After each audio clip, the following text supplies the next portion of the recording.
Bismillahirrahmanirrahim. Salam arz edirəm əziz tamaşaçılarımızın xidmətinə.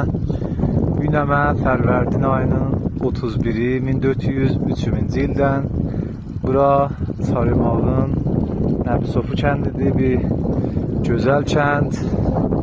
Ərzə salam ədəbi videolarımızdır. Məsələ Cənab Ağay Əli Cəfər Necad ki, sadətən bu kənddirlər və təbiətgər də cəhani və beynəlmiləldir və bu cüzətlərə mutmain həmişə əlaqələri vardır. Öz üçün görürsünüz, be qolu Maral xanım dedi, təbiətin çölünə olan vaxtidir, gül-gülü dindirir və gəldik burada bir dənə bir nostaljik bir yerdə Nəbisofu kəndində və buranın bir dənə bir gözəsi vardı, qədimdən buna deyərlər, dini gözəsi ki, neçə illərdir burada caridir, görürsünüz, hamlarınızın yeriz boş.